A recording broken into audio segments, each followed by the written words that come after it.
669. La saga du Soleil Noir, tome 5. De Éric Giacometti et Jacques Ravenne. Lu par François Hatt. Quand Tristan ouvrit les volets de la chambre, le soir tombait lentement sur Genève. Dans la rue, des couples d'amoureux se dirigeaient vers les cinémas dont la programmation se partageait entre productions allemandes et américaines. Mais, signe des temps, depuis quelques mois, Hollywood l'emportait largement sur les films du docteur Goebbels. Au souvenir du Nabot, Tristan tressaillit.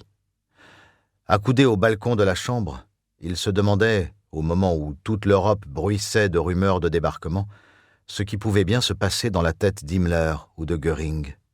Pressentait-il leur fin proche ou s'enfonçait-il dans un déni halluciné, à moins qu'il ne soit déjà à la recherche d'une arme ou d'un pouvoir secret terrifiant? Après les svastikas et le suaire du Christ, Himmler s'était-il lancé dans une nouvelle quête? Tristan tourna son visage vers la porte entr'ouverte de la salle de bain, d'où s'échappait le bruit d'une douche. Et si Laure était revenue parce que, de nouveau, les nazis développaient une menace secrète? Il alla chercher son paquet de cigarettes, en alluma une et revint s'accouder au balcon. Le lac Léman reflétait une maigre lune qui irisait à peine la nappe sombre de ses flots, comme si jamais la lumière ne parvenait à dissoudre les ténèbres. De nouveau, Tristan avait l'impression d'être rattrapé par la marée rampante de l'histoire.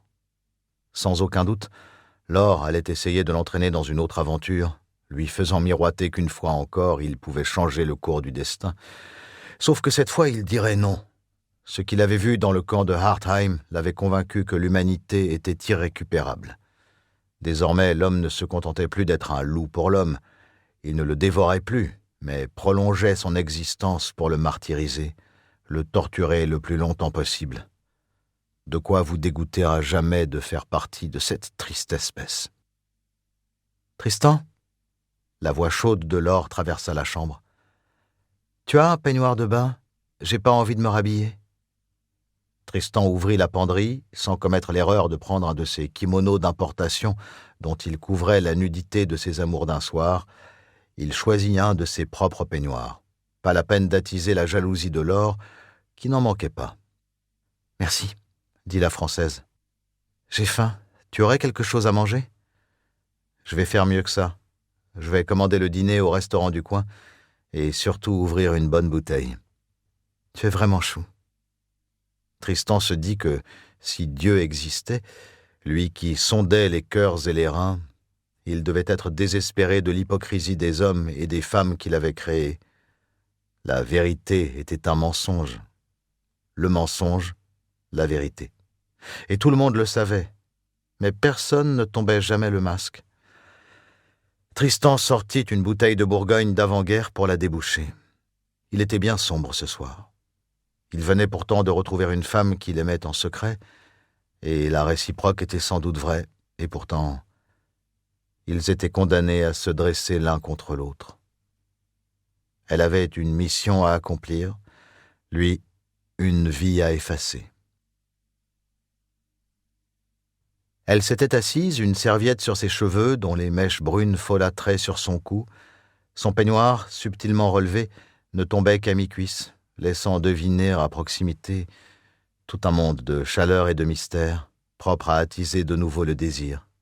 Tristan songeait au canapé en cuir sombre et rebondi qu'il avait acheté dans une salle de vente genevoise spécialisée dans les successions. Auparavant, il devait sans doute orner le bureau d'un austère notaire protestant. Son propriétaire, s'il pouvait voir les jambes de Laure voluptueusement levées sur le cuir noir, devait se retourner dans sa tombe.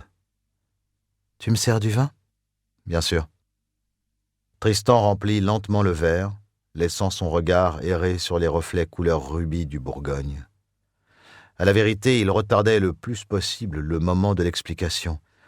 C'eût été n'importe qui, il eût déjà coupé court, mais rompre définitivement avec Laure, alors qu'il venait de la retrouver, lui était une sensation amère au cœur.